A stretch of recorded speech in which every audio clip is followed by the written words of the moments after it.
The Rising of the Shield Hero, Volume 1, Chapter 12. What's yours is mine. Around high noon, I opened my eyes, and Raphtalia was there waiting for me.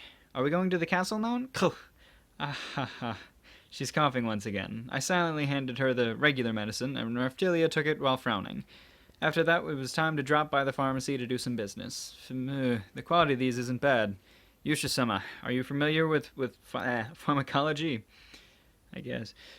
Since I was no longer a stranger to the store, I was able to catch glimpses on some of the medicine's production.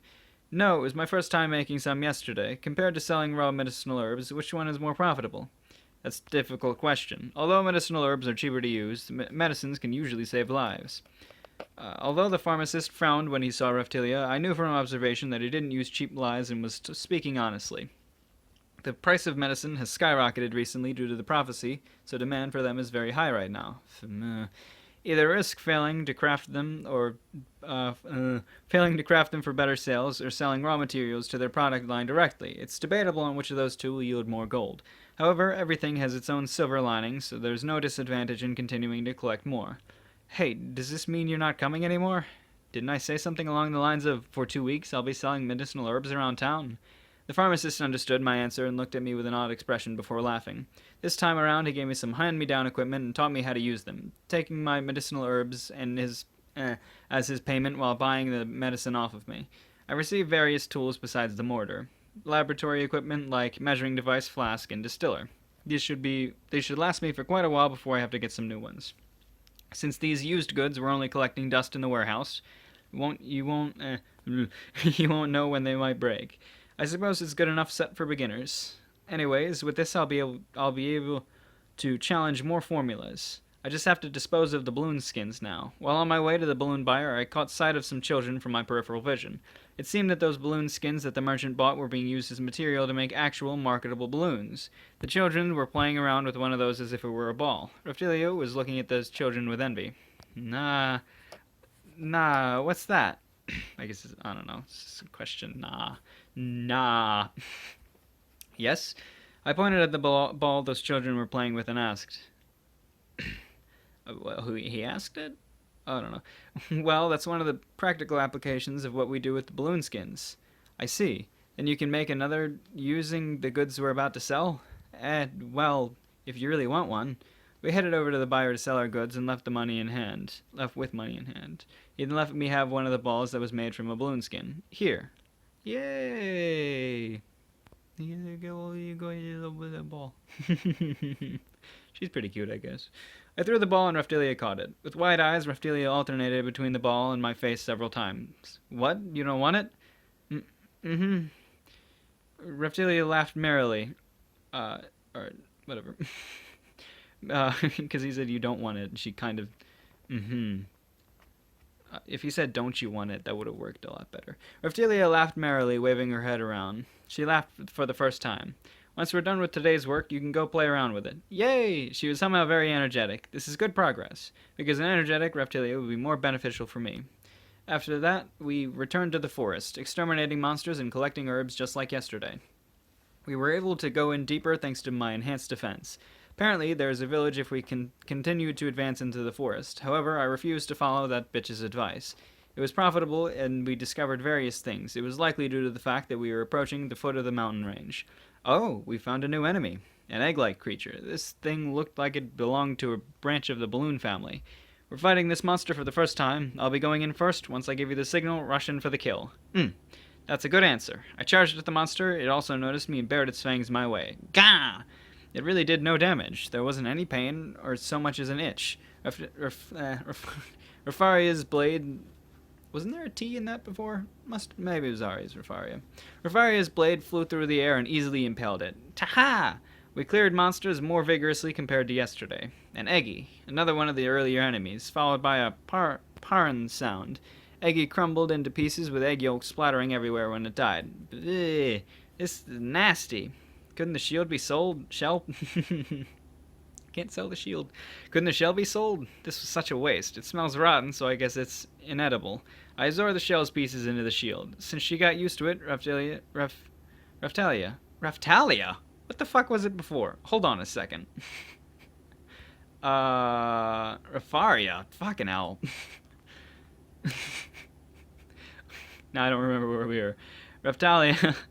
Raphtalia was able to pierce the eggy in an experienced manner. Requirement for egg shield has been unsealed. Egg shield. Equipment bonus culinary 1. Unmastered. Another level of based skill bonuses. Does he keep the bonuses when he equips it? Or does he keep the skill? I don't know. Probably not. This time was cooking, huh? We continued hunting the different color variations of this monster. I guess it wouldn't matter because he would just switch his shield whenever he's doing anything specific. Alright, requirement for blue eggy shield has been unsealed. Requirement for sky egg shield has been unsealed. Blue egg shield, equipment bonus, judgment 1, unmastered. Sky egg shield, equipment bonus, beginner cooking recipes, unmastered. Weird, it had only been skill bonuses lately. Does it depend on which type of enemy we defeat? Oh well, in the meantime, I'll just utilize my herb collecting skills more. The day seemed a bit longer while up in the mountain. Still, I was a bit concerned over Raphtalia's equipment. Here are today's results. Me, level 8, Raphtalia, level 7. Damn, she almost caught up to me already. This was undoubtedly due to Raphtalia dealing the finishing blows. Gah, my stomach's empty. Raphtalia made a troubled expression as she said this to me. I guess you're right. Let's head back for our meal. We ended our exploration and headed back to town. After returning, I sold the eggy shells that looked unusable for compounding. We made 9 silver today, including what we sold this morning. It was doubtful that we could make much from these shells. However, they were bought from me for an unexpectedly high price. The medicine and herbs also fetched a good price, making me reconsider what we should eat today. Well, considering that Raphtalia had been drooling over the food stalls for a while now, I had no intention of pampering her, but she should be rewarded for her good work, so why not? Let's drop by, just for today. Eh? Is it okay? You wanted to eat here, right? Raphtalia nodded fiercely at my question. She had become quite honest. She's coughing once again. I silently handed her a regular medicine, then ordered what looked like hardened mashed potatoes on a skewer from one of the stalls. Here, you worked hard today. After swallowing the medicine, Raphtalia happily accepted the skewer I held out and stuffed her face with it. Thank you. No prob. I'm glad that she became so energetic. I looked around for a cheap inn while eating and walking. Do you want to stay here tonight? Raphtalia crying all night long was troublesome enough already. Please at least spare me the fights with the balloons. We went into the inn. Upon entering, the innkeeper blatantly scowled. However, he instantly switched on his business smile. There's a chance my companion here will be crying at night. Is that all right? I dangled the balloon concealed under my cloak threateningly in front of the other party as I asked. That's a bit... I can count on you, right? We'll be keeping the noise at a reasonable level. Yes. Ever since coming into this world, I had learned that blackmailing was an important part of business. This whole damn country had made me into a target of ridicule. The damn king couldn't even fully comprehend how much damage his actions caused me. No, even if he did, he would probably say something like, "It can't be helped." Seriously, all these parallel world elitists. I paid the fee and then unloaded our luggage inside the room we entered. Raphtalia's eyes sparkled while looking at the ball. Come back before nightfall. Also, stay as close to the inn as possible. Yay! Good grief, she really... I don't know why I said... Good grief, she really did act like a child her age. Demi-humans seemed to be the object of contempt, but there shouldn't be any problems if she was seen and treated like an adventurer. Looking out of the window, I saw Raphtalia playing with her ball. Then I did research on more methods of compounding. Approximately 20 minutes had passed since then. Then I heard a loud, childish scream. Why is a demi-human playing in our turf? What was that? I peered out the window. No matter how I look at it, all I saw was some shitty bullies pointing at Raphtalia and harassing her. Good grief. No matter where you go, there will always be those types of kids lurking around the place. This brat, you have a nice toy, so hand it over. That's... Raphtalia seemed to be aware of the demi-human's low standing in society, so the reaction wasn't strange to her either. I went out of the room and headed downstairs. I told you to hand it over. No. Those fucking punks were intending to use violence as they encircled the frail and defiant Raphtalia. Hold it right there, you little shits. What do you want, old geezer? Old geezer, he says. Whatever, I'm only 20 this year, and I don't care about this world's standards for age. I don't even care if I'm an old geezer to them.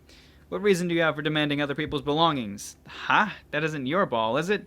It's mine. I'm lending it to this girl. If you stole it from her, then it means you stole it from me. What are you saying, damn geezer? Seems they couldn't even understand that much with all the blood rushing into their brains. Even if he was a kid, I never intended to forgive him. Those that steal from people deserve to be punished. I see. Then I shall give you an even bigger ball. Noticing my demeanor, Raptilia squeezed out her voice, telling the startled children, "Run away!" However, the eyes of those little shits underestimated me. I silently snickered deep down while I took out the balloon that was biting my arm. Gaboo! My ass! The balloon immediately paid the brat a visit with the bite on his ass. So kids, that one was a real ball. You guys want some too? Ash! I was not a joke, dumbass. Die, retard! I'll kick your ass too, you little shit! I turned back towards the inn with the brats cursing me as they ran away. Reptilia grabbed my mantle. Oi, there's a balloon still living in there. The frightened Reptilia quickly flinched her hand away, her timid look making me laugh. Arigato.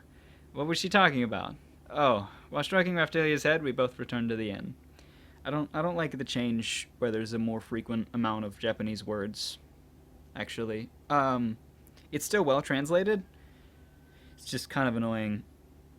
Like if you don't understand the words already, then it's only the really common ones, but that just completely isolates an entire group of people that aren't Japanese.